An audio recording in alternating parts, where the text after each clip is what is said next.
ये कोठारा केवल स्कूल नहीं है, ये आसपास के कम से कम 25 गांवों का सेंटर बनने वाला है। 25 गांवों के लोगों के बीच में एक कौशल विकास का केंद्र खड़ा होगा। ये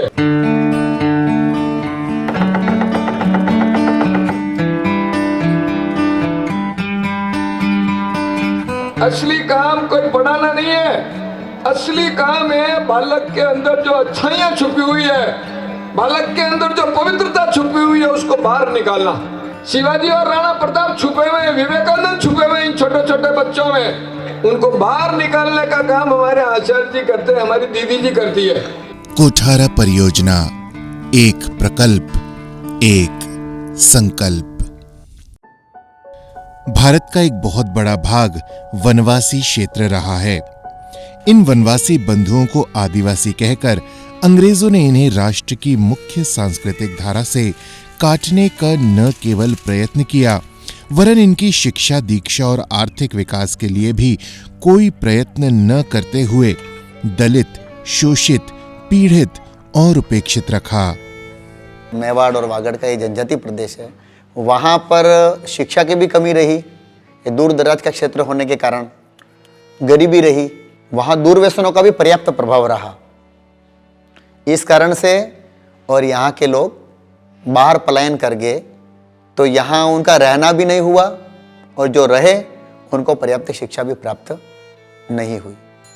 आज कुछ राष्ट्र विरोधी तत्व इनकी इस स्थिति का लाभ उठाकर उनका भावनात्मक रूप से शोषण कर रहे हैं। इन तत्वों द्वारा फैलाया जा रहा ये सांस्कृतिक प्रदूषण धीरे धीरे समाज में अलगाववाद, आतंकवाद और नक्सलवाद को जन्म दे रहा है, जिसके परिणाम स्वरूप आज उत्तर पूर्व भारत की स्थिति हमारे सामने है। उत्तर पूर्व के भावनात्मक शोषण की ये आग की लपटें धीरे धीरे राजस्थान के दक्षिण अंचल में भी दिखने लगीं। मतांतरण में लिप्त अराष्ट्रीय गतिविधियों वाले लोगों ने आदिवासियों को विकास विरोधी चीज़ों को सिखाना शुरू किया। जैसे शराब हमारी संस्कृति का अंग है, गैर जनजातियों से हमें संघर्ष करना है क्योंकि वह हमारे दुश्मन हैं। इस प्रकार की अनेक स्थितियों में संघर्ष में उलझा कर रखा। इसलिए यह क्षेत्र लगातार शिक्षा की तरफ ध्यान नहीं दे पाया और विकास की तरफ ध्यान नहीं दे पाया। इसलिए लगातार आज भी पिछड़ा हुआ है और आज भी जो अराष्ट्रीय गतिविधियां हैं वह उनके विकास में बाधक बनी हुई है। और इन्हीं परिस्थितियों के चलते सन 1989 में एकल विद्यालय के रूप में यहाँ विद्या भारती संस्थान द्वारा कोठारा परियोजना की शुरुआत हुई। इसके अंतर्गत सन 2021 तक एकल विद्यालयों के साथ साथ पूर्ण विद्यालय, छात्रावास, स्वावलंबन केंद्र, भजन मंडली, धूनी जागरण और मंदिरों के निर्माण का कार्य संगठन एवं समाज के सहयोग से संपादित किया जा रहा है। एक सामान्य कमरे से शुरू हुआ विद्यानिकेतन कोठारा आज एक वृक्ष के रूप में खड़ा है।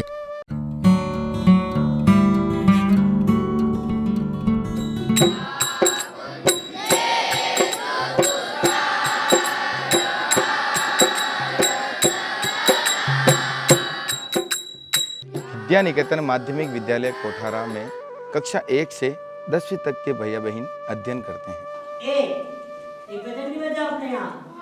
आप इसको लाइन को मिटा सकते हैं। भैया बहनों के सर्वांगीण विकास के लिए विभिन्न आयाम जैसे शारीरिक, मानसिक, प्राणिक, बौद्धिक और आध्यात्मिकता की आधार की शिक्षा भैया बहनों को दी जाती है। ठीक है, अपने विद्यालय में आज्ञा हो गई ब्रह्मनाद, आपने ओम ऐसा कर दिया, लेकिन ये अगर ठीक नीति से बोला जाए तो आप में भी पावर आ सकती है, ताकत आ सकती है। इतना बड़ा इस ब्रह्मनाद का अर्थ निकलता है। दूर दराज गिरी कंदराओं में निवास करने वाले जनजाति भैयाओं के लिए यहाँ छात्रावास की व्यवस्था है। मुझे बताते हुए अत्यधिक खुशी होती है कि हमारे यहाँ के जो पूर्व छात्र हैं वह विभिन्न क्षेत्रों में अपने अपने स्थान पर अच्छी जगह कार्यरत हैं। उस विद्यालय में पढ़ाई सबसे अच्छी हुई, जिस कारण मेरे नींव अच्छी हुई, नींव अच्छी बनी, जिस कारण मैं आज टीचर बन पाया। उस टाइम हम एक पत्रों वाला था, सिर्फ एक मकान बना हुआ था थपड़ों वाला, उसमें हम पढ़े वहाँ पे। उस समय बहुत समस्या थी।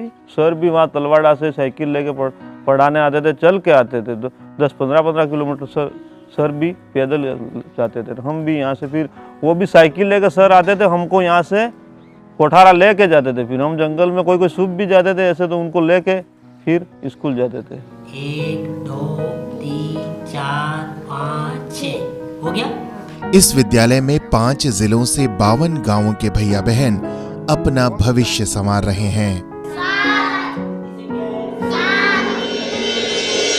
और ये जो विद्या भारती जनजाति समिति का काम है, ये काम है शिक्षा का। आप जिन जिन गांव से पधारे हैं, वहाँ विद्या भारती का कोई न कोई छोटा सा एकल शिक्षकी विद्यालय चलता है। हमारे आचार्य जी 15, 20, 30 छोटे छोटे बच्चों को लेकर के 2 घंटे के लिए एक छोटा सा केंद्र चलाते हैं। वहाँ बच्चों को कुछ शिक्षा देते हैं, कुछ अच्छी वंदना करवाते हैं, कुछ अच्छे महापुरुषों के प्रेरक प्रसंग सुनाते हैं, कुछ अच्छे गीत करवाते हैं और उसके साथ साथ कुछ अच्छे खेल खिलाते हैं और बाद में एक छोटी सी प्रार्थना करके उन बच्चों को रवाना करते हैं, विदा करते हैं। विद्या भारती जनजाति समिति द्वारा संचालित एकल विद्यालय व सरस्वती शिक्षा केंद्र आज ग्राम विकास का पर्याय बन चुके हैं। विद्या भारती के लक्ष्य के अनुसार दुर्गम क्षेत्र, झुग्गी झोपड़ी में रहने वाले जो हमारे जनजाति बंधु हैं, जो पहाड़ों में रहते हैं, जहाँ शिक्षा का अभाव है, जहाँ गरीबी है, तो उन स्थानों के बच्चों को शिक्षा से पूर्ण किया जाए। इस दृष्टि को ध्यान में रखते हुए विद्या भारती जनजाति समिति वहाँ एकल विद्यालय संचालित करती है और सेवा भाव से काम करती है। उन अभावग्रस्त बच्चों को शिक्षा का कार्य इस प्रकार से अंग्रेजी है, गणित है, उन विषयों को पुष्ट किया जाता है और संस्कार की दृष्टि से उनको महापुरुषों की जीवनियाँ, लघु कथाएँ, प्रेरक प्रसंग आदि सुनाए जाते हैं और शारीरिक रूप से सक्षम हो, इसलिए उनको खेल के माध्यम से उनका शारीरिक विकास किया जाता है। जय गुरु भगत जी, जय गुरु महाराज, जय गुरु महाराज। इन केंद्र के माध्यम से भैया बहनों के अभिभावक, मातृशक्ति, प्रबुद्ध नागरिक, महाविद्यालय विद्यार्थियों के संपर्क में हम आते हैं। राम राम, जय गुरु, जय गुरु। ठीक है, हाँ ठीक है। मैं ये मानता हूँ कि केंद्र केवल शिक्षा का केंद्र नहीं है, यह समाज परिवर्तन का प्रकल्प है जो विद्या भारती द्वारा चलाया जा रहा है जनजाति क्षेत्र में। केंद्र ने खोल्या तर कहीच नाही, तर केंद्र खोल्या का परिवार शिक्षक થઈ ગયા. એટલે સૂર્ય દાડા બાસી ઉગતા સૂર્યને હાથ લગાવે, બાયણા પર આઈ બાર ને મહાપતા ને પિતા લાગીને હાથ મુર્દન સ્કૂલ પढ़ाई કરે. वर्तमान सन 2021 तक वागड़ मेवाड़ क्षेत्र में 876 सरस्वती शिक्षा केंद्रों का संचालन किया जा रहा है।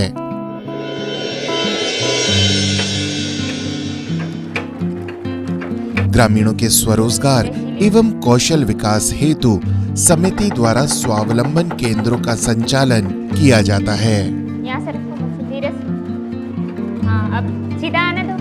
इस सिलाई प्रशिक्षण से हमें इतना फ़ायदा मिला कि हमें अब इतना प्रशिक्षण 1 महीने साल भर में मैं सीख गई और फिर मैं धीरे धीरे मशीन लाई और इसके बाद कपड़े सिलना सीख गई। अच्छी तरह से अपना आत्मविश्वास हो गया मेरे को कि भी मैं इतना सिल सकती हूँ। और मेरे को हमारे घर के और हमारे गांव के भी आते हैं और वो सिलाई के लिए कपड़े, ये ब्लाउज वगैरह, पेटीकोट और ये सरवा सूट बच्चियों का और उनका ये सब लेके आते हैं। हम सारा सिल लेते हैं और महीने भर में हम कमा लेते हैं 2-3-4 हज़ार रुपये। 3 केंद्रों पर अब तक 280 बहनों को निशुल्क प्रशिक्षण दिया जा चुका है। ओम शनिश्चराय, ओम शनिश्चराय। यज्ञ हवन प्राचीन काल से जनजाति क्षेत्र में महत्व का विषय रहा है। इनके पुनरुत्थान के लिए समिति निरंतर प्रयत्नरत है। पिछले 3 वर्षों से हमने इस कार्य के विस्तार के लिए भजन मंडलियाँ और ये धुनी जागरण का जो अभियान था उसके निमित्त हमने बहुत सारे कार्यक्रम किए।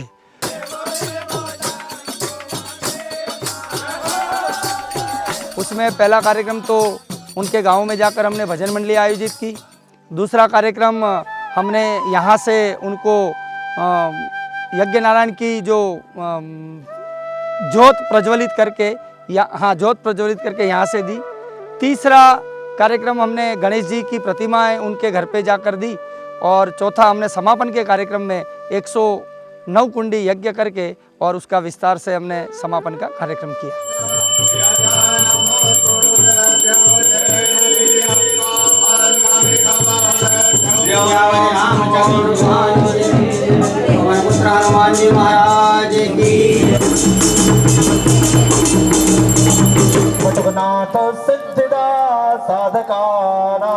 महाराज की से एक चम्मच भर के जल रखिए। कोई इलेक्ट्रिशियन का काम होगा, अन्य प्रकार की कौशल के स्किल डेवलपमेंट के केंद्र खड़े करेंगे ताकि गांव में बालक नौजवान अपना रोजगार खुद कर सके। अच्छी उन्नत कृषि कैसे होती है? मॉडल कृषि। तो मॉडल कृषि के लिए भी इस यहाँ पर हम केंद्र खड़ा करेंगे ताकि हमारे बालक आगे जाकर के अच्छी खेती करें।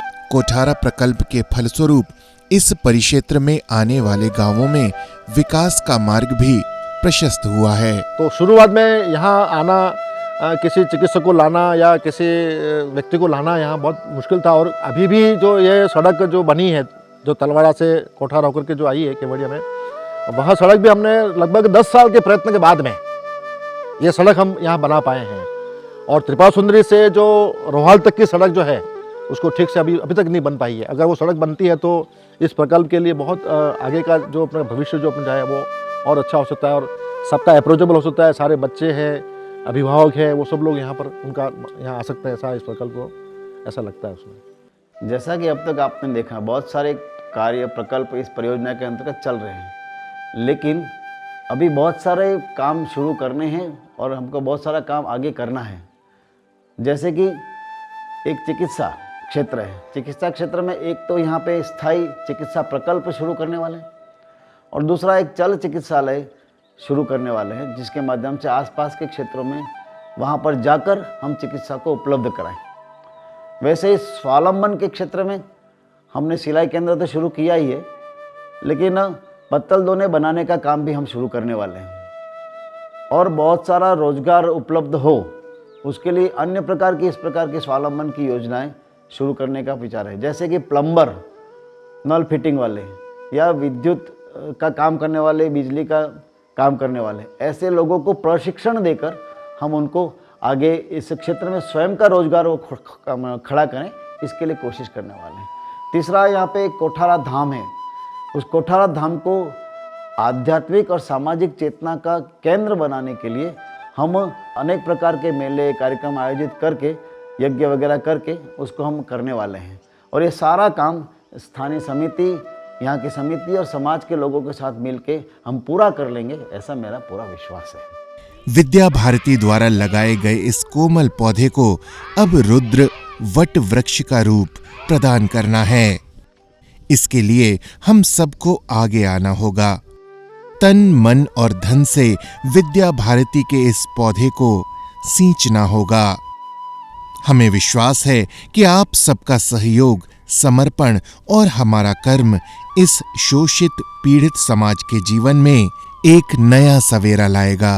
अरुणाचल प्रदेश की ईटानगर, आंध्र प्रदेश के हैदराबाद, असम की Dispur, Bihar, Patna, Gujarat, Gandhinagar, Haryana, Chandigarh, Himachal Pradesh, Shimla, Karnataka, Bangalore, Kerala, Thiruvananthapuram, Madhya Pradesh, Bhopal, Maharashtra, Mumbai, Meghalaya, Shillong, Meghalaya, Kohima, Orissa, Bhubaneswar, Punjab, Chandigarh, Rajasthan, Jaipur, Uttarakhand, Dehradun. This mission India is to be made clean and dirt-free by 2 October 2019, 150 Gandhi Jayanti. Every citizen must devote to her civic to community cleanliness.